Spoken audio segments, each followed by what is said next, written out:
जेहिजिकल अध्याय 36। आउ हे मनुष्य संतान, तुम्भे इस्राएल पर्वतगण निकटरे भविष्यत वाक्य प्रचार करी कुह, हे इस्राएल पर्वतगण, तुम्हे माने सदाप्रभुंकर वाक्य शुण। प्रभु सदाप्रभु एही कथा कहंती, शत्रु तुम्भ विरुद्धरे कहिअछि, भल हेला भल हेला, ओ सेही प्राचीन उच्च स्थली सकल आम्भमानंकर अधिकृत हेला। एथिपाई भविष्यत वाक्य प्रचार करी कुह, प्रभु सदाप्रभु एही कथा कहंती, तुम्भमानंकु गोष्ठीमानंकर अवशिष्टांश अधिकार करिबा पाई लोकमाने तुम्भमानंकु ध्वंस ओ चतुर्दिगरे ग्रास करिअछंती। आउ तुम्हे माने बकुआ मानंक ओष्ठगत ओ लोकमानंक निंदार आस्पद होइअछ। एहेतु हे इस्राएल पर्वतगण, प्रभु सदाप्रभुंकर वाक्य शुण।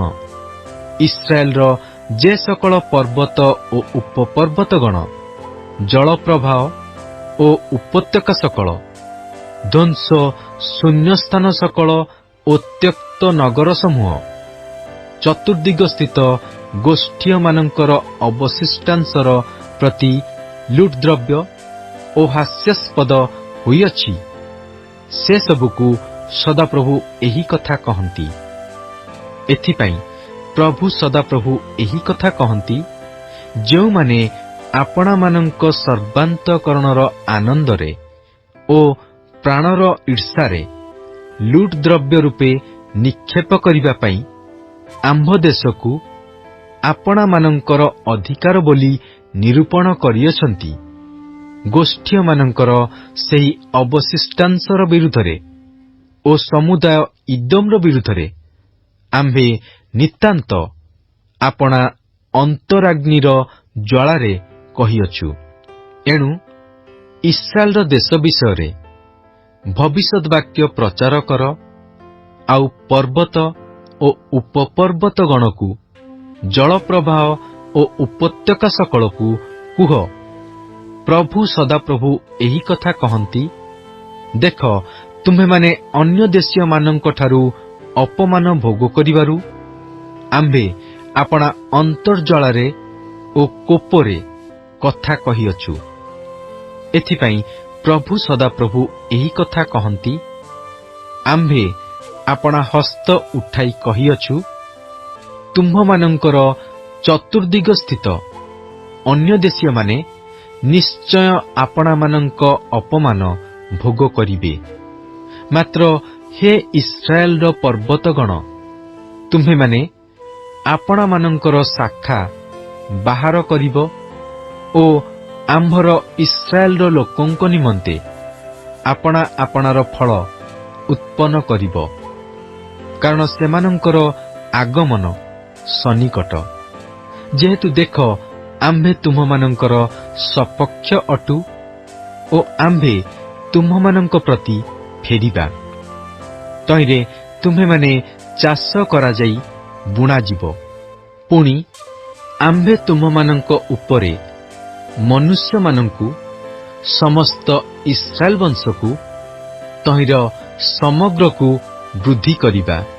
तहिरे नगर समूहर बसती स्थान हेब ओ ध्वंस स्थान सकल निर्मित हेब।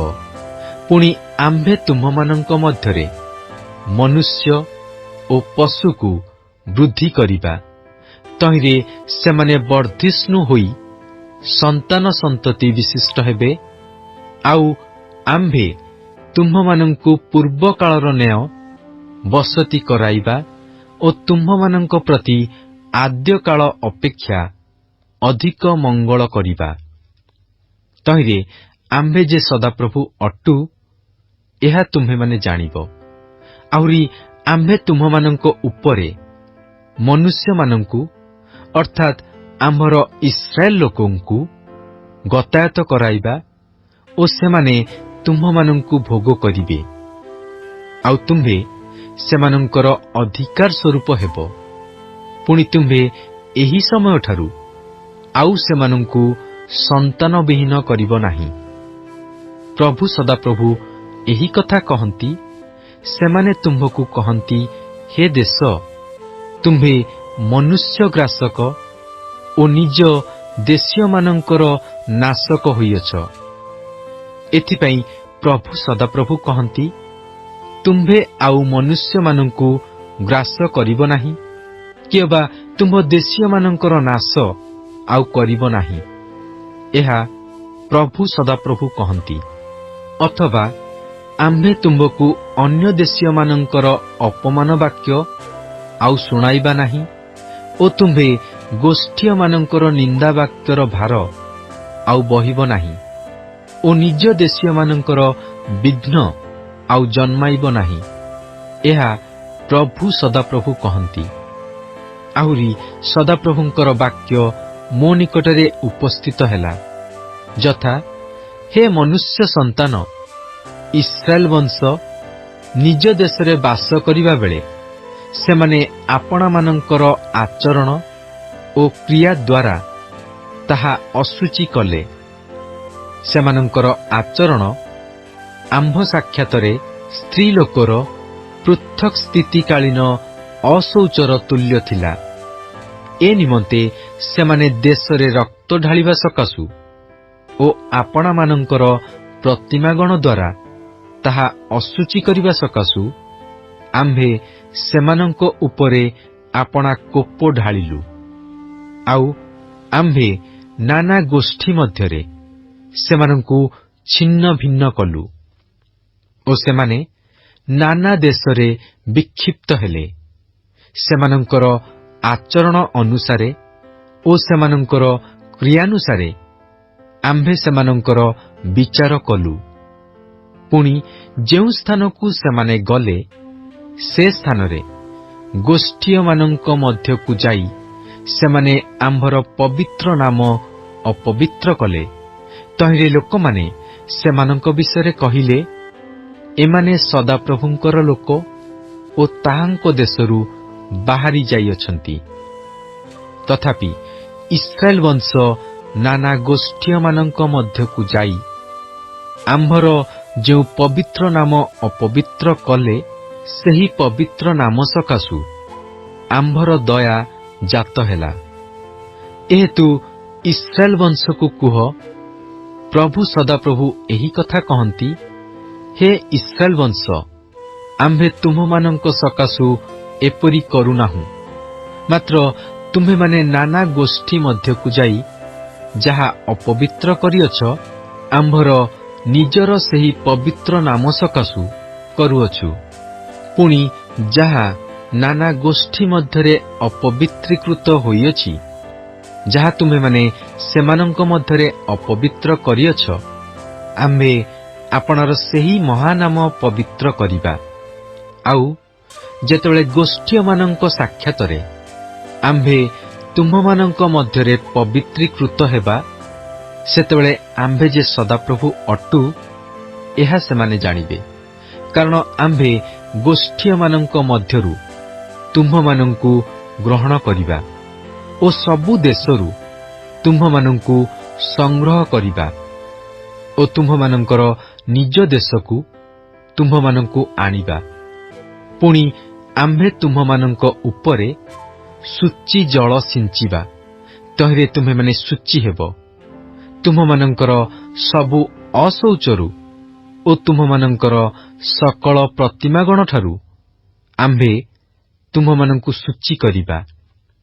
आहुरी आम्भे तुम्हमानंकु एक नूतन हृदय देबा ओ आम्भे तुम्हमानंक अंतरे एक नूतन आत्मा स्थापन करिबा। आउ आम्भे तुम्हमानंक मांस मध्यरु प्रस्तरमय हृदय काढी नेबा ओ आम्भे तुम्हमानंकु मांसमय हृदय देबा। पुणी आम्भे तुम्हमानंक अंतरे आम्भर आत्मा स्थापन करिबा ओ तुम्हमानंकु आम्भर विधिरूप पथरे चलाइबा। तहिरे तुम्हे माने आम्भर शासन सकल रक्षा करी पालन करिब। पुणी आम्भे ତୁମ୍ଭମାନଙ୍କର ପିତୃପୁରୁଷଗଣକୁ ଯେଉଁ ଦେଶ ଦେଲୁ, ତହିଁରେ ତୁମ୍ଭେମାନେ ବାସ କରିବ ଓ ତୁମ୍ଭେମାନେ ଆମ୍ଭର ଲୋକ ହେବ ଓ ଆମ୍ଭେ ତୁମ୍ଭମାନଙ୍କର ପରମେଶ୍ୱର ହେବା। ଆଉ ଆମ୍ଭେ ତୁମ୍ଭମାନଙ୍କୁ ତୁମ୍ଭମାନଙ୍କର ସକଳ ଅଶୌଚରୁ ପରିତ୍ରାଣ କରିବା ଓ ଆମ୍ଭେ ଶସ୍ୟକୁ ଆହ୍ୱାନ କରି ତାହା ବୃଦ୍ଧି କରିବା ଓ ତୁମ୍ଭମାନଙ୍କ ଉପରେ ଦୁର୍ଭିକ୍ଷ ପକାଇବା ନାହିଁ। ପୁଣି ଆମ୍ଭେ ବୃକ୍ଷର ଫଳ ଓ କ୍ଷେତ୍ରର ଶସ୍ୟ ବୃଦ୍ଧି କରିବା। ତହିଁରେ ତୁମ୍ଭେମାନେ ଗୋଷ୍ଠୀୟମାନଙ୍କ ମଧ୍ୟରେ ଦୁର୍ଭିକ୍ଷ ସକାଶୁ ଆଉ ନିନ୍ଦା ପାଇବ ନାହିଁ।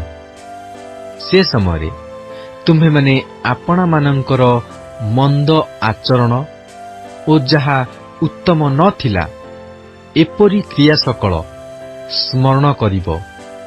ଆଉ ତୁମ୍ଭେମାନେ ଆପଣାମାନଙ୍କର ଅଧର୍ମ ସକାଶୁ ଓ ଆପଣାମାନଙ୍କର ଘୃଣାଯୋଗ୍ୟ କ୍ରିୟା ସକାଶୁ ଆପଣାମାନଙ୍କର ଦୃଷ୍ଟିରେ ଆପେ ଘୃଣାସ୍ପଦ ହେବ। ପ୍ରଭୁ ସଦାପ୍ରଭୁ କହନ୍ତି, ତୁମ୍ଭେମାନେ ଜ୍ଞାତ ହୁଅ ଯେ ଆମ୍ଭେ ତୁମ୍ଭମାନଙ୍କ ସକାଶୁ ଏହା କରୁନାହୁଁ। ହେ ଇସ୍ରାଏଲ ବଂଶ, ତୁମ୍ଭେମାନେ ଆପଣାମାନଙ୍କର ଆଚରଣ ସକାଶୁ ଲଜ୍ଜିତ ଓ ବିଷର୍ଣ୍ଣ ହୁଅ। ପ୍ରଭୁ ସଦାପ୍ରଭୁ ଏହି କଥା କହନ୍ତି, ଯେଉଁଦିନ ଆମ୍ଭେ ତୁମ୍ଭମାନଙ୍କର ସକଳ ଅଧର୍ମରୁ ତୁମ୍ଭମାନଙ୍କୁ ସୂଚୀ କରିବା, ସେଦିନ ଆମ୍ଭେ ନଗର ସକଳକୁ ବସତି ବିଶିଷ୍ଟ କରାଇବା ଓ ଉଚ୍ଚନ ସ୍ଥାନ ସକଳ ନିର୍ମିତ ହେବ। ପୁଣି ଯେଉଁ ଦେଶ ପଥିକ ସକଳର ଦୃଷ୍ଟିରେ ଧ୍ୱଂସସ୍ଥାନ ହୋଇଥିଲା, ତହିଁରେ କୃଷିକାର୍ଯ୍ୟ କରାଯିବ।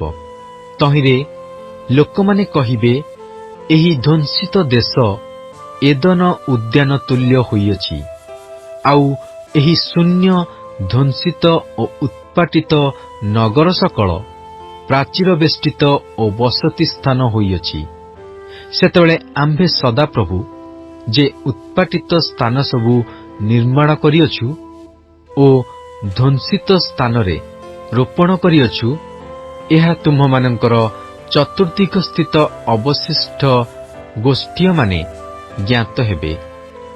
ଆମ୍ଭେ ସଦାପ୍ରଭୁ ଏହା କହିଅଛୁ ଓ ଆମ୍ଭେ ଏହା ସଫଳ କରିବା। ପ୍ରଭୁ ସଦାପ୍ରଭୁ ଏହି କଥା କହନ୍ତି, ତଥାପି ଆମ୍ଭେ ଯେପରି ଇସ୍ରାଏଲ ବଂଶ ପକ୍ଷରେ ଏହା ସଫଳ କରିବା, ଏଥିପାଇଁ ଆମ୍ଭ ନିକଟରେ ସେମାନଙ୍କର ପ୍ରାର୍ଥନା କରିବାକୁ ହେବ। ଆମ୍ଭେ ଲୋକ ଦେଇ ପଲ ପରି ସେମାନଙ୍କୁ ବଢ଼ାଇବା, ଯେପରି ବଳିଯୋଗ୍ୟ ମେଷପଲ, ଯେପରି ନିରୂପିତ ପର୍ବମାନର ସମୟରେ ଜିରୁସାଲମର ପଲ, ସେପରି ଶୂନ୍ୟ ନଗର ସକଳ ପଲ ପଲ ମନୁଷ୍ୟରେ ପରିପୂର୍ଣ୍ଣ ହେବ। ତହିଁରେ ଆମ୍ଭେ ଯେ ସଦାପ୍ରଭୁ ଅଟୁ, ଏହା ସେମାନେ ଜାଣିବେ। ଜିହିଜିକଲ ଅଧ୍ୟାୟ 37। ସଦାପ୍ରଭୁଙ୍କର ହସ୍ତ ମୋ ଉପରେ ଅଧିଷ୍ଠିତ ହେଲା ଓ ସେ ସଦାପ୍ରଭୁଙ୍କ ଆତ୍ମାରେ ମୋତେ ବାହାରକୁ ନେଇଯାଇ ଉପତ୍ୟକାର ମଧ୍ୟସ୍ଥଳୀରେ ବସାଇଲେ। ଆଉ ତାହା ଅସ୍ଥିରେ ପରିପୂର୍ଣ୍ଣ ଥିଲା। ତହୁଁ ସେ ସେହି ଅସ୍ଥି ସକଳର ନିକଟ ଦେଇ ଚାରିଆଡ଼େ ମୋତେ ଗମନ କରାଇଲେ। ଆଉ ଦେଖ, ସେହି ପ୍ରଶସ୍ତ ଉପତ୍ୟକାରେ ଅନେକ ଅନେକ ଅସ୍ଥି ଥିଲା। ପୁଣି ଦେଖ, ସେ ସବୁ ଅତିଶୟ ଶୁଷ୍କ ଥିଲା। ତହିଁରେ ସେ ମୋତେ କହିଲେ, ହେ ମନୁଷ୍ୟ ସନ୍ତାନ, ଏହି ସକଳ ଅସ୍ଥି କି ସଜୀବ ହୋଇପାରେ? ଏଥିରେ ମୁଁ ଉତ୍ତର କଲି, ହେ ପ୍ରଭୁ ସଦାପ୍ରଭୁ, ଆପଣ ତାହା ଜାଣନ୍ତି।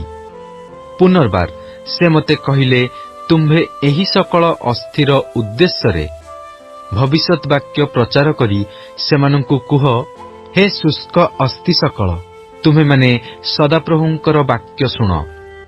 ପ୍ରଭୁ ସଦାପ୍ରଭୁ ଏହି ସକଳ ଅସ୍ଥିକୁ ଏହି କଥା କହନ୍ତି, ଦେଖ, ଆମ୍ଭେ ତୁମ୍ଭମାନଙ୍କ ମଧ୍ୟରେ ପ୍ରାଣବାୟୁ ପ୍ରବେଶ କରାଇବା ଓ ତୁମେମାନେ ଜୀବିତ ହେବ। ପୁଣି ଆମ୍ଭେ ତୁମ୍ଭମାନଙ୍କ ଉପରେ ଶିରା ଦେବା ଓ ତୁମ୍ଭମାନଙ୍କ ଉପରେ ମାଂସ ଉତ୍ପନ୍ନ କରିବା, ଆଉ ଚର୍ମରେ ତୁମ୍ଭମାନଙ୍କୁ ଆଚ୍ଛାଦନ କରିବା ଓ ତୁମ୍ଭମାନଙ୍କ ମଧ୍ୟରେ ପ୍ରାଣବାୟୁ ଦେବା, ଆଉ ତୁମେମାନେ ଜୀବିତ ହେବ। ତହିଁରେ ଆମ୍ଭେ ଯେ ସଦାପ୍ରଭୁ ଅଟୁ, ଏହା ତୁମେମାନେ ଜାଣିବ। ଏଥିରେ ମୋତେ ଯେପରି ଆଜ୍ଞା ହୋଇଥିଲା, ତଦନୁସାରେ ମୁଁ ଭବିଷ୍ୟତ ବାକ୍ୟ ପ୍ରଚାର କଲି। ପୁଣି ମୁଁ ପ୍ରଚାର କରୁ କରୁ ଏକ ଶବ୍ଦ ହେଲା, ଓ ଦେଖ ଭୂମିକମ୍ପ ହେଲା, ଆଉ ଅସ୍ଥି ସକଳ ଏକତ୍ର ହୋଇ ପ୍ରତ୍ୟେକ ଅସ୍ଥି ଆପଣା ଅସ୍ଥିରେ ସଂଯୁକ୍ତ ହେଲା। ତହିଁରେ ମୁଁ ନିରୀକ୍ଷଣ କଲି, ଆଉ ଦେଖ ସେହି ସବୁ ଅସ୍ଥି ଉପରେ ଶିରା ହେଲା ଓ ମାଂସ ଉତ୍ପନ୍ନ ହେଲା। ପୁଣି ଚର୍ମ ସେ ସବୁକୁ ଆଚ୍ଛାଦନ କଲା, ମାତ୍ର ସେ ସବୁର ମଧ୍ୟରେ ପ୍ରାଣବାୟୁ ନଥିଲା। ତହିଁରେ ସେ ମୋତେ କହିଲେ, ହେ ମନୁଷ୍ୟ ସନ୍ତାନ, ତୁମ୍ଭେ ବାୟୁ ଉଦ୍ଦେଶ୍ୟରେ ଭବିଷ୍ୟତ ବାକ୍ୟ ପ୍ରଚାର କର। ଭବିଷ୍ୟତ ବାକ୍ୟ ପ୍ରଚାର କର ଓ ବାୟୁକୁ କୁହ, ପ୍ରଭୁ ସଦାପ୍ରଭୁ ଏହି କଥା କହନ୍ତି, ହେ ପ୍ରାଣବାୟୁ, ଚତୁର୍ଦିଗରୁ ଆସ ଓ ଏହି ହତ ଲୋକମାନେ ଯେପରି ଜୀବିତ ହେବେ, ଏଥିପାଇଁ ସେମାନଙ୍କ ଉପରେ ବହ।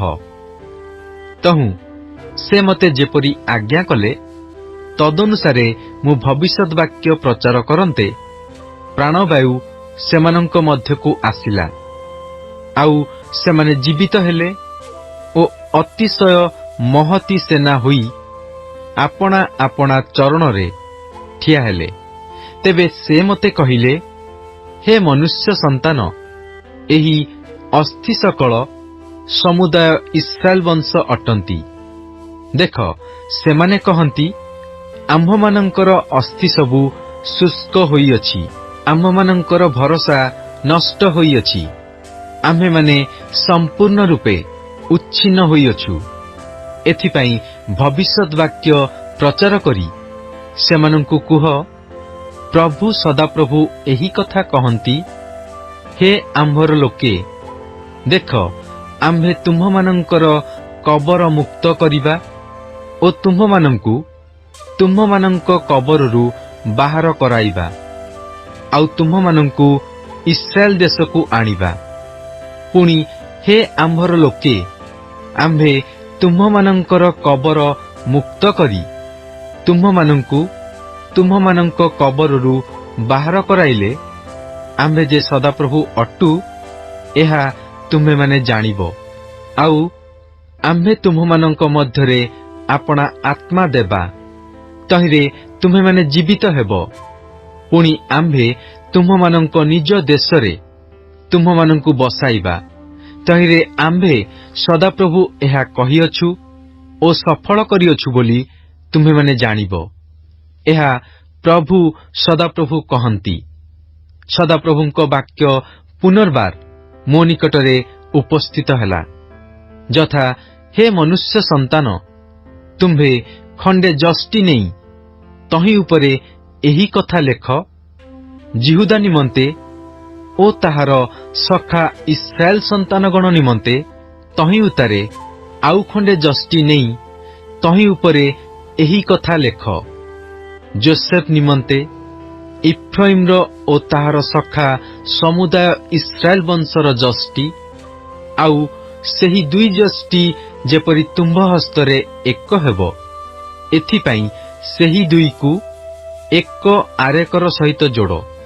ପୁଣି ତୁମ୍ଭ ଲୋକଙ୍କର ସନ୍ତାନଗଣ ଯେତେବେଳେ ତୁମ୍ଭଙ୍କୁ କହିବେ, ଏଥିରେ ତୁମ୍ଭର ଅଭିପ୍ରାୟ କି?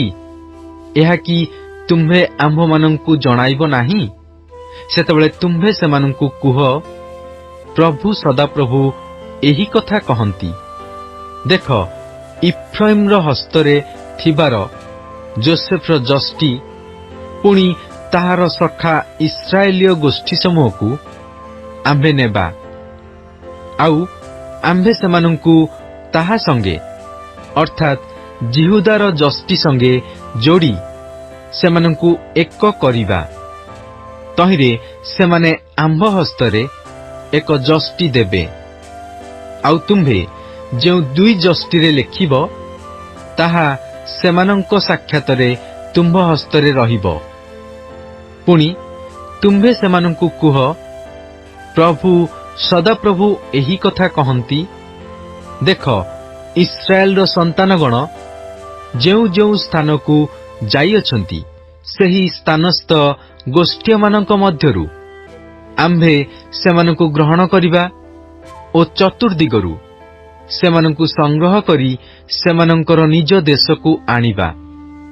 आउ सेही देशरे इस्राएल रो सकल पर्वत उपरे आम्भे सेमानंकु एक गोष्ठी करिबा ओ एक राजा से समस्तंकर राजा हेबे। पुणी सेमाने आउ दुई गोष्ठी नहिबे किबा आउ केबे दुई राज्ୟରେ विभक्त नहिबे। पुणी सेमाने आपणा मानंकर प्रतिमागण द्वारा किबा घृणायोग्य वस्तु द्वारा अथवा आपणा मानंकर कोनोसी आज्ञा लंघन द्वारा आपणा मानंकु आउ असुचि करिबे नाही। मात्र सेमाने जेउ सकल वासस्थान रे पाप करियछंती सेमानंकर सेही सकल वासस्थानरु आम्भे सेमानंकु उद्धार करी सूची करिबा। तहिरे सेमाने आम्भर लोक हेबे ओ आम्भे सेमानंकर परमेश्वर हेबा। पुणी आम्भर दास दाऊद सेमानंक उपरे राजा हेबे ओ से समस्तंकर एक पालक हेबे। सेमाने मध्य आम्भर शासन पथरे चालिबे ओ आम्भर विधि सकल रक्षा करी पालन करिबे। आउ आम्भे आपणा दास जाकुबकु जेउ देश देइअछु ओ जही मध्यरे तुम्हमानंक पितृपुरुषगण वास कले सेही देशरे सेमाने वास करिबे। पुणी सेमाने अर्थात सेमाने सेमानंकर संतान माने ओ सेमानंक संतानगणर संतान माने सदाकाल तही मध्यरे वास करिबे।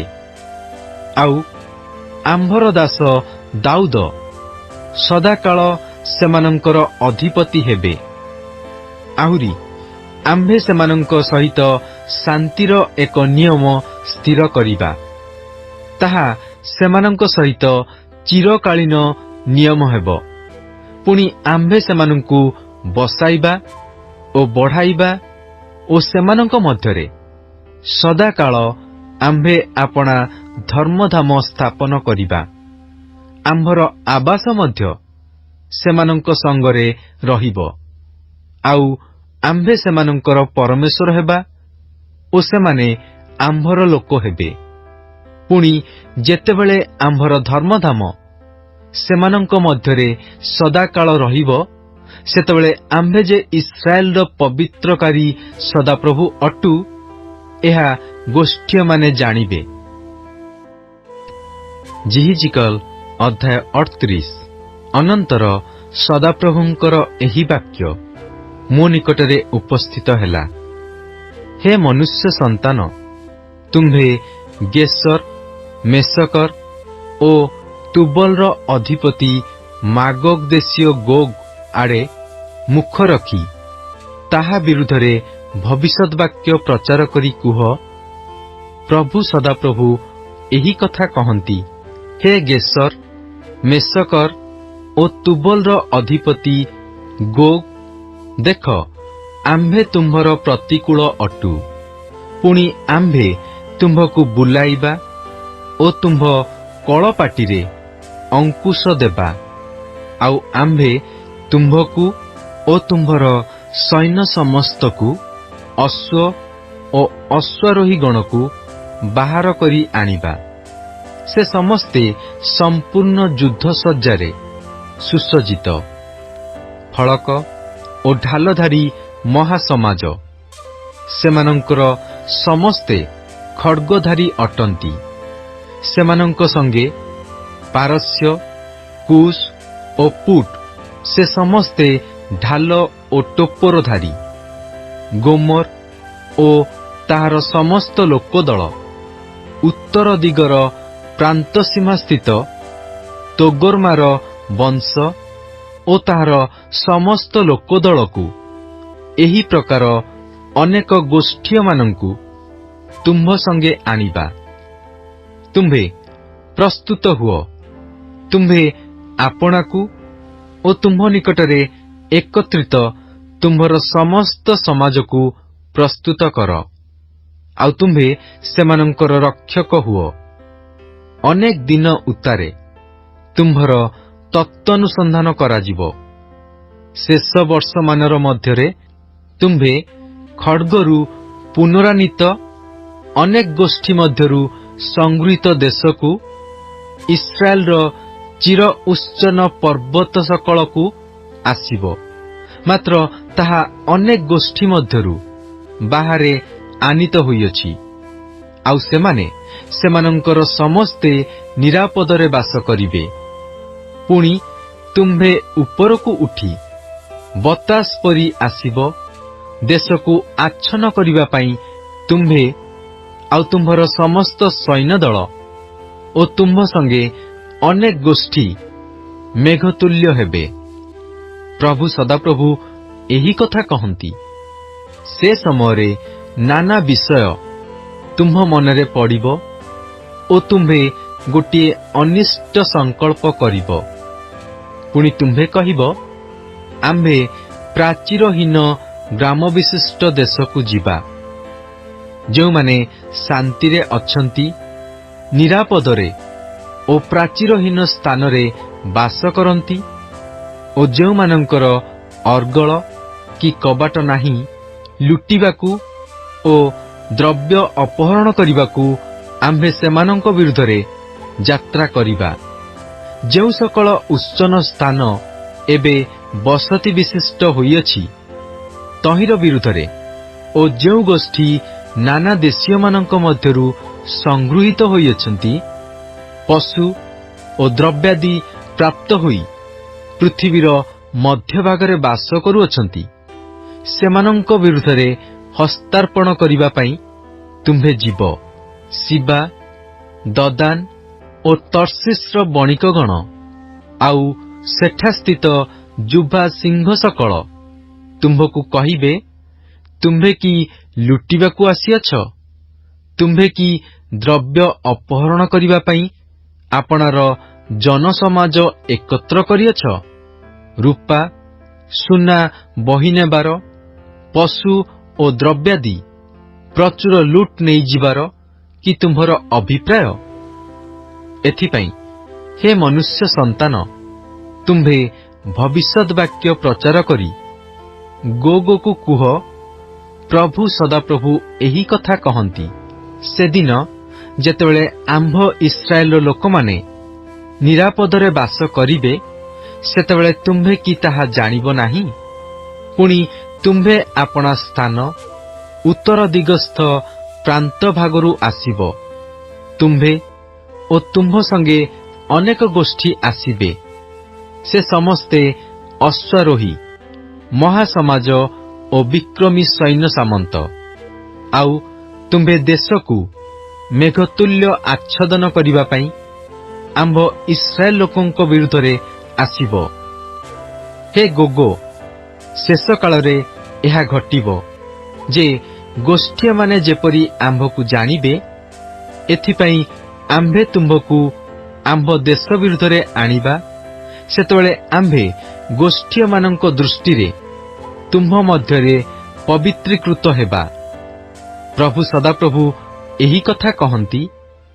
ଆମ୍ଭେ ତୁମ୍ଭକୁ ସେମାନଙ୍କ ବିରୁଦ୍ଧରେ ଆଣିବା ବୋଲି, ଯାହାର ବିଷୟରେ ପ୍ରାଚୀନ କାଳରେ ଆପଣା ଦାସଗଣ ଦ୍ୱାରା, ଅର୍ଥାତ୍ ଯେଉଁମାନେ ସେ କାଳରେ ଅନେକ ବର୍ଷ ଯାଏ ଭବିଷ୍ୟତ ବାକ୍ୟ ପ୍ରଚାର କରିଥିଲେ, ଏପରି ଯେ ଇସ୍ରାଏଲର ଭବିଷ୍ୟତ ବକ୍ତାଗଣ, ସେମାନଙ୍କ ଦ୍ୱାରା ଆମ୍ଭେ କହିଥିଲୁ, ତୁମ୍ଭେ କି ସେହି ବ୍ୟକ୍ତି? ପୁଣି ପ୍ରଭୁ ସଦାପ୍ରଭୁ କହନ୍ତି, ଯେଉଁଦିନ ଗୋଗ୍ ଇସ୍ରାଏଲ ଦେଶ ବିରୁଦ୍ଧରେ ଆସିବ, ସେ ସମୟରେ ଆମ୍ଭର କୋପ ଆମ୍ଭର ନାସାରନ୍ଧ୍ରକୁ ଉଠିବ। କାରଣ ଆମ୍ଭେ ଆପଣା ଅନ୍ତର୍ଜଳା ଓ କୋପା ନଳରେ କହିଅଛୁ, ଅବଶ୍ୟ ସେଦିନ ଇସ୍ରାଏଲ ଦେଶରେ ମହାକମ୍ପ ହେବ। ତହିଁରେ ସମୁଦ୍ରର ମତ୍ସ୍ୟଗଣ, ଆକାଶର ପକ୍ଷୀଗଣ ଓ କ୍ଷେତ୍ରର ପଶୁଗଣ ଓ ଭୂଚର ଉରୋଗାମୀ ଜନ୍ତୁ ସମସ୍ତ, ଆଉ ପୃଥିବୀସ୍ଥ ମନୁଷ୍ୟ ସକଳ ଆମ୍ଭ ସାକ୍ଷାତରେ କମ୍ପମାନ ହେବେ ଓ ପର୍ବତ ସବୁ ଉତ୍ପାଟିତ ହେବେ, ଆଉ ଗଡ଼ନ୍ତି ସ୍ଥାନ ସବୁ ପଡ଼ିଯିବ ଓ ପ୍ରତ୍ୟେକ ପ୍ରାଚୀର ଭୂମିସାତ ହେବ। ପୁଣି ଆମ୍ଭେ ତାହାର ବିରୁଦ୍ଧରେ ଖଡ୍ଗ ପାଇଁ ଆମ୍ଭର ପର୍ବତ ସକଳକୁ ଆହ୍ୱାନ କରିବା। ଏହା ପ୍ରଭୁ ସଦାପ୍ରଭୁ କହନ୍ତି। ପ୍ରତ୍ୟେକ ଲୋକର ଖଡ୍ଗ ତାହାର ଭ୍ରାତାର ପ୍ରତିକୂଳ ହେବ। ପୁଣି ଆମ୍ଭେ ମହାମାରୀ ଓ ରକ୍ତ ଦ୍ୱାରା ତାହା ବିରୁଦ୍ଧରେ ପ୍ରତିବାଦ କରିବା। ଆଉ ଆମ୍ଭେ ତାହା ଉପରେ ଓ ତାହାର ସୈନ୍ୟଦଳର ଉପରେ ଓ ତାହାର ସଙ୍ଗୀ ଅନେକ ଗୋଷ୍ଠୀର ଉପରେ ପ୍ଲାବନକାରୀ ବୃଷ୍ଟି, ବୃହତ୍ ବୃହତ୍ ଶିଳା, ଅଗ୍ନି ଓ ଗନ୍ଧକ ବର୍ଷାଇବା। ପୁଣି ଆମ୍ଭେ ଆପଣାକୁ ମହାନ କରିବା ଓ ଆପଣାକୁ ପବିତ୍ରୀକୃତ କରିବା, ଆଉ ଅନେକ ଗୋଷ୍ଠୀର ସାକ୍ଷାତରେ ଆପଣାର ପରିଚୟ ଦେବା। ତହିଁରେ ଆମ୍ଭେ ଯେ ସଦାପ୍ରଭୁ ଅଟୁ, ଏହା ସେମାନେ ଜାଣିବେ। ଯେହିଜିକଲ ଅଧ୍ୟାୟ 39। ହେ ମନୁଷ୍ୟ ସନ୍ତାନ, ତୁମ୍ଭେ ଗୋଗ ପ୍ରତିକୂଳରେ ଭବିଷ୍ୟତ୍ ବାକ୍ୟ ପ୍ରଚାର କରି କୁହ, ପ୍ରଭୁ ସଦାପ୍ରଭୁ ଏହି କଥା କହନ୍ତି। ହେ ରୋସୋର, ମେସକର ଓ ତୁବଲର ଅଧିପତି ଗୋଗ୍, ଦେଖ, ଆମ୍ଭେ ତୁମ୍ଭର ପ୍ରତିକୂଳ ଅଟୁ। ପୁଣି ଆମ୍ଭେ ତୁମ୍ଭକୁ ବୁଲାଇବା ଓ ତୁମ୍ଭକୁ କଢ଼ାଇ ନେବା, ଆଉ ଉତ୍ତର ଦିଗର ପ୍ରାନ୍ତ ଭାଗରୁ ତୁମ୍ଭକୁ ଅଣାଇବା। ଆଉ ଆମ୍ଭେ ଇସ୍ରାଏଲର ପର୍ବତ ସମୂହର ଉପରକୁ ତୁମ୍ଭକୁ ଆଣିବା। ପୁଣି ଆମ୍ଭେ ଆଘାତ କରି ତୁମ୍ଭ ବାମ ହସ୍ତରୁ ତୁମ୍ଭ ଧନୁ ଖସାଇବା ଓ ତୁମ୍ଭର ଦକ୍ଷିଣ ହସ୍ତରୁ ତୁମ୍ଭ ତୀର ସବୁ କଢ଼ାଇ ପକାଇବା। ଇସ୍ରାଏଲର ପର୍ବତଗଣ ଉପରେ ତୁମ୍ଭେ ପତିତ ହେବ ଓ ତୁମ୍ଭର ସକଳ ସୈନ୍ୟଦଳ ଓ ତୁମ୍ଭ ସଙ୍ଗୀ ଗୋଷ୍ଠୀଗଣ ପତିତ ହେବେ। ଆମ୍ଭେ ସବୁ ପ୍ରକାର ହିଂସ୍ରକ ପକ୍ଷୀ ଓ କ୍ଷେତ୍ରସ୍ଥ ପଶୁଗଣର ଗ୍ରାସର ନିମନ୍ତେ ତୁମ୍ଭକୁ ସମର୍ପଣ କରିବା। ତୁମ୍ଭେ ପଡ଼ିଆରେ ପତିତ ହେବ, କାରଣ ଆମ୍ଭେ ଏହା କହିଅଛୁ। ପ୍ରଭୁ ସଦାପ୍ରଭୁ ଏହା କହନ୍ତି। ପୁଣି ଆମ୍ଭେ ମାଗୋଗ୍ର ଉପରେ ଓ ଦ୍ୱୀପ ସମୂହରେ ନିରାପଦରେ ବାସକାରୀମାନଙ୍କ ଉପରେ ଅଗ୍ନି ପ୍ରେରଣ କରିବା। ତହିଁରେ ଆମ୍ଭେ ଯେ ସଦାପ୍ରଭୁ ଅଟୁ, ଏହା ସେମାନେ ଜାଣିବେ। ଆଉ ଆମ୍ଭେ ଆମ୍ଭର ଇସ୍ରାଏଲ ଲୋକଙ୍କ ମଧ୍ୟରେ ଆପଣା ପବିତ୍ର ନାମ ଜ୍ଞାତ କରାଇବା ଓ ଆମ୍ଭର ପବିତ୍ର ନାମ ଆଉ ଅପବିତ୍ରୀକୃତ ହେବାକୁ ଦେବା ନାହିଁ। ତହିଁରେ ଆମ୍ଭେ ଯେ ଇସ୍ରାଏଲ ମଧ୍ୟରେ ଧର୍ମମୟ ସଦାପ୍ରଭୁ ଅଟୁ, ଏହା ଗୋଷ୍ଠୀୟମାନେ ଜାଣିବେ। ଦେଖ, ତାହା ଆସୁଅଛି ଓ ତାହା ସିଦ୍ଧ ହେବ। ଏହା ପ୍ରଭୁ ସଦାପ୍ରଭୁ କହନ୍ତି। ଯେଉଁ ଦିନର ବିଷୟ ଆମ୍ଭେ କହିଅଛୁ, ଏହି ସେ ଦିନ। ପୁଣି ଇସ୍ରାଏଲର ନଗର ସମୂହରେ ବାସକାରୀ ଲୋକମାନେ ବାହାରେ ଯାଇ ଡାଲ ଓ ଫଳକ, ଧନୁ ଓ ତୀର, ଆଉ ଯଷ୍ଟି ଓ ବର୍ଚ୍ଛା, ଏହି ସକଳ ଅସ୍ତ୍ରଶସ୍ତ୍ର ନେଇ ଅଗ୍ନି କରି ଜଳାଇବେ। ସେମାନେ 7 ବର୍ଷ ପର୍ଯ୍ୟନ୍ତ ସେହି ସବୁ ନେଇ ଅଗ୍ନି କରିବେ। ଏହି ରୂପେ ସେମାନେ ପଦାରୁ କାଠ ଆଣିବେ ନାହିଁ, କି ବନରୁ କିଛି କାଟିବେ ନାହିଁ, କାରଣ ସେମାନେ ଅସ୍ତ୍ରଶସ୍ତ୍ର ନେଇ ଅଗ୍ନି କରିବେ, ଆଉ ଆପଣା ଲୁଟକାରୀମାନଙ୍କର ଧନ ଲୁଟ କରିବେ। ଓ ଯେଉଁମାନେ ସେମାନଙ୍କର ସମ୍ପତ୍ତି ଅପହରଣ କଲେ, ସେମାନଙ୍କର ସମ୍ପତ୍ତି ଅପହରଣ କରିବେ। ଏହା ପ୍ରଭୁ ସଦାପ୍ରଭୁ କହନ୍ତି। ପୁଣି ଆମ୍ଭେ ସେଦିନ ଗୋଗ୍‌କୁ ଇସ୍ରାଏଲ ମଧ୍ୟରେ କବରସ୍ଥାନ ନିମନ୍ତେ ସମୁଦ୍ରର ପୂର୍ବ ଦିଗସ୍ଥ ପଥିକମାନଙ୍କ ଉପତ୍ୟକା ଦେବା। ତାହା ପଥିକମାନଙ୍କର ଗମନ ରୋଧ କରିବ ଓ ସେତୁ ସ୍ଥାନରେ ଲୋକମାନେ ଗୋଗ୍‌କୁ ଓ ତାହାର ସମସ୍ତ ଲୋକାରଣ୍ୟକୁ କବର ଦେବେ। ଆଉ ସେହି ସ୍ଥାନକୁ ସେମାନେ ହାମନ ଗୋଗ୍‌ର ଉପତ୍ୟକା ବୋଲି ନାମ ଦେବେ। ପୁଣି ଦେଶକୁ ସୂଚୀ କରିବା ନିମନ୍ତେ ସେମାନଙ୍କୁ କବର ଦେବା ପାଇଁ ଇସ୍ରାଏଲ ବଂଶକୁ 7 ମାସ ଲାଗିବ। ହଁ, ଦେଶର ସମସ୍ତ ଲୋକ ସେମାନଙ୍କୁ କବର ଦେବେ। ପୁଣି ପ୍ରଭୁ ସଦାପ୍ରଭୁ କହନ୍ତି, ଆମ୍ଭେ ଗୌରବାନ୍ୱିତ ହେବା ଦିନ ସେମାନଙ୍କ ପକ୍ଷରେ ତାହା ଯଶ ସ୍ୱରୂପ ହେବ। ପୁଣି ସେମାନେ ନିତ୍ୟ କାର୍ଯ୍ୟରେ ନିଯୁକ୍ତ ଲୋକମାନଙ୍କୁ ପୃଥକ୍ କରିବେ। ସେହି ଲୋକମାନେ ଦେଶ ସୂଚୀ କରିବା ପାଇଁ ପଥିକମାନଙ୍କ ମଧ୍ୟରୁ ଭୂମିରେ ଅବଶିଷ୍ଟ ଥିବା ଲୋକମାନଙ୍କୁ କବର ଦେବା ନିମନ୍ତେ ଦେଶ ମଧ୍ୟ ଦେଇ ଗମନ କରିବେ। 7 ମାସ ଶେଷ ହେଲା ଉତ୍ତାରେ ସେମାନେ ଅନୁସନ୍ଧାନ କରିବେ। ପୁଣି ସେହି ଗମନକାରୀମାନେ ଦେଶ ମଧ୍ୟ ଦେଇ ଗମନ କରିବେ ଓ କେହି ମନୁଷ୍ୟର ଅସ୍ଥି ଦେଖିଲେ ସେ ତାହା ନିକଟରେ ଗୋଟିଏ ଚିହ୍ନ ରଖିବ। ତହୁଁ କବର ଦେବା ଲୋକମାନେ ହାମନ ଗୋଗ୍ ଉପତ୍ୟକାରେ ତାହାର କବର ଦେବେ। ଆହୁରି ଏକ ନଗରର ନାମ ହାମନା ଲୋକାରଣ୍ୟ ହେବ। ଏହି ରୂପେ ସେମାନେ ଦେଶ ସୂଚୀ କରିବେ। ପୁଣି ହେ ମନୁଷ୍ୟ ସନ୍ତାନ, ପ୍ରଭୁ ସଦାପ୍ରଭୁ ଏହି କଥା କହନ୍ତି, ତୁମ୍ଭେ ସବୁ ପ୍ରକାର ପକ୍ଷୀଗଣକୁ ଓ ପ୍ରତ୍ୟେକ ବନ୍ୟ ପଶୁକୁ କୁହ, ତୁମ୍ଭେମାନେ ଏକତ୍ର ହୋଇ ଆସ। ତୁମ୍ଭେମାନେ ମାଂସ ଖାଇବା ନିମନ୍ତେ ଓ ରକ୍ତ ପିଇବା ନିମନ୍ତେ ଆମ୍ଭ ଯଜ୍ଞର ଚାରିଆଡ଼େ ରୁଣ୍ଡ ହୁଅ। ଆମ୍ଭେ ଇସ୍ରାଏଲର ପର୍ବତଗଣ ଉପରେ ତୁମ୍ଭମାନଙ୍କ ନିମନ୍ତେ ଯଜ୍ଞ, ଏକ ମହାଯଜ୍ଞ କରୁଅଛୁ। ତୁମ୍ଭେମାନେ ବୀରମାନଙ୍କର ମାଂସ ଖାଇବ ଓ ଭୂପତିମାନଙ୍କର ରକ୍ତ ପିଇବ। ସେ ସମସ୍ତେ ବାସନ ଦେଶୀୟ ପୃଷ୍ଟପୁଷ୍ଟ ମେଷ, ମେଷବତ୍ସ, ଛାଗ ଓ ବୃଷ ସ୍ୱରୂପ ଅଟନ୍ତି। ଆମ୍ଭେ ତୁମ୍ଭମାନଙ୍କ ନିମନ୍ତେ ଯେଉଁ ଯଜ୍ଞ କରୁଅଛୁ, ଆମ୍ଭର ସେହି ଯଜ୍ଞରୁ ତୁମ୍ଭେମାନେ ତୃପ୍ତ ହେବା ପର୍ଯ୍ୟନ୍ତ ମେଦ ଖାଇବ ଓ ମତ୍ତ ହେବା ପର୍ଯ୍ୟନ୍ତ ରକ୍ତ ପିଇବ। ଆଉ ତୁମ୍ଭେମାନେ ଆମ୍ଭ ମେଳରେ ଅଶ୍ୱ, ରଥ, ବୀର ଓ ସବୁ ଯୋଦ୍ଧାମାନଙ୍କୁ ଖାଇ ତୃପ୍ତ ହେବ। ଏହା ପ୍ରଭୁ ସଦାପ୍ରଭୁ କହନ୍ତି। ପୁଣି ଆମ୍ଭେ ଗୋଷ୍ଠୀଗଣଙ୍କ ମଧ୍ୟରେ ଆପଣାର ଗୌରବ ସ୍ଥାପନ କରିବା।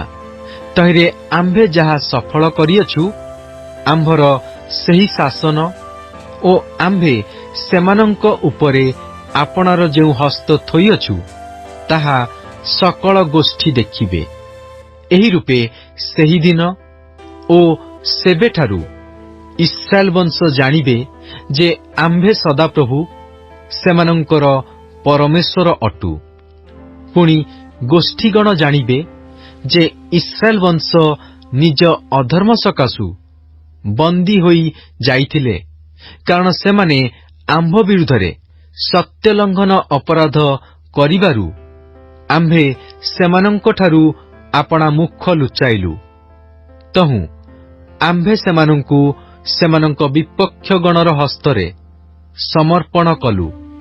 ତହିଁରେ ସେମାନେ ସମସ୍ତେ ଖଡ୍ଗ ଦ୍ୱାରା ହତ ହେଲେ। ସେମାନଙ୍କର ଅସୁଚିତା ଆଉ ସେମାନଙ୍କର ଅପରାଧ ଅନୁସାରେ ଆମ୍ଭେ ସେମାନଙ୍କ ପ୍ରତି ବ୍ୟବହାର କଲୁ ଓ ସେମାନଙ୍କଠାରୁ ଆପଣା ମୁଖ ଲୁଚାଇଲୁ। ଏହେତୁ ପ୍ରଭୁ ସଦାପ୍ରଭୁ ଏହି କଥା କହନ୍ତି, ଏବେ आम्भे जाकुबर बंदित्वावस्था परिवर्तन करिबा ओ समुदाय इस्राएल वंश प्रति दया करिबा। आउ आम्भे अपना पवित्र नाम पक्षरे उद्योगी हेबा। पुणी सेमाने जेतेबेले आपणा मानंको देशरे निरापदरे बास करिबे ओ केही सेमानंकु भय न देखाइबो, जेतेबेले आम्भे नाना गोष्ठी मध्यरु सेमानंकु पुनर्बार आनिबा ओ सेमानंको शत्रुगणर देशरु सेमानंकु संग्रह करिबा, आउ अनेक गोष्ठी साक्षातरे सेमानंको मध्यरे पवित्रीकृत हेबा, सेतेबेले सेमाने आपणा मानंकर अपमान ओ आम्भ विरुद्धरे जेउ सबु सत्य लंघन कले सेही सकल सत्य लंघनर फल भोग करिबे। पुणी आम्भे जे सदाप्रभु सेमानंकर परमेश्वर अटु, आम्भे नाना गोष्ठी मध्यरे सेमानंकु निर्वासित कराइलु ओ पुनर्बार सेमानंको निज देशरे सेमानंकु संग्रह करियछु, एहा सेमाने जानिबे। पुणी आम्भे सेमानंकर काहाकु ही आउ सेठारे अवशिष्ट रखिबा नाही, आउ आम्भे सेमानंक ठारू आपणा मुख आउ लुचाइबा नाही, कारण आम्भे इस्राएल वंश उपरे निज आत्मा ढाळिअछु, एहा प्रभु सदाप्रभु कहंती।